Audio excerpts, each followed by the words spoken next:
ప్రేక్షకులకు నమస్కారం. ADN news TV మనదర్శి మన local channel. ADN news TV ప్రేక్షకులకు నమస్కారం. వార్తలు చదువుతుంది మీ ప్రసన్నారాం. కుర్చేడు మండలం బోధనంపాడు వద్ద ముగ్గురు బాలికలను కిడ్నాప్కు యత్నం, సమయస్ఫూర్తితో తప్పించుకున్న విద్యార్థినులు.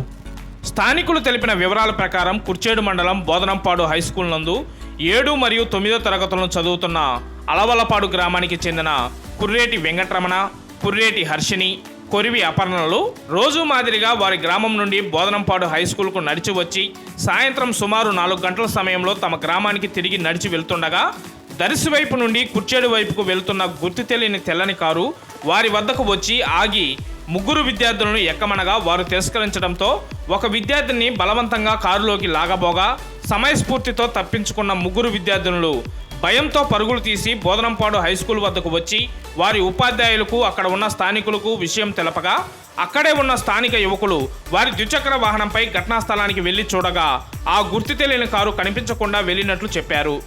ఆ కారులో మరొక బాలిక కూడా ఉన్నట్లు ఆ బాలికలు స్థానికులతో చెప్పడంతో ఈ విషయంను కుర్చేడు పోలీసులకు సమాచారం ఇవ్వగా వారు వచ్చి విచారిస్తున్నట్లు విచారణలో నిజాలు తెలియవలసి ఉంది. స్కూల్ దగ్గర ఈరోజు ఏం జరిగిందమ్మా? స్కూల్ దగ్గర నేను అలవలపాడు నుండి చదువుకొని వస్తాను. నా పేరు కొరివి అపర్ణ. అప్పుడు మేము అలవలపాడు నుంచి ఎక్కడికి వెళ్తారు చదువుకోవడానికి? బోధనంపాడు వెళ్తాం. బోధనంపాడు వెళ్తుంటే అక్కడికి కారు వచ్చేది. నేను 7th క్లాసు. కారు వస్తే ఆడ ఆపారు. ఎక్కడ ఆపారు? అక్కడ చిన్న చెట్టు దగ్గర ఆపారు సార్. ఆపితే అప్పుడు ఒక అమ్మాయి నన్ను కాపాడండి అంటుంది కారులో. అంటుంటే మేము ఇంకా ఒక ఆయన కారులో ఉండి దిగుతుంటే బ్యాగు చెప్పులు అక్కడే వేసేసి ఉరికినాం. అప్పుడు ఎవరు అబ్బాయి పాలమైన వచ్చిండు. వస్తే ఆయన చూసి వాళ్ళు లోపలికి ఎక్కి కారు వెళ్ళిపోయారు. దాంట్లో ఒక ఆడమ్మ కూడా ఉంది. అవును, ఎట్లా ఉంది? ఏ పరిస్థితుల్లో చూసారా మీరు? మేము చూడాల. మాది అలవలపాడు నుంచి బోధనంపాడు చదువుకొని వెళ్తాము.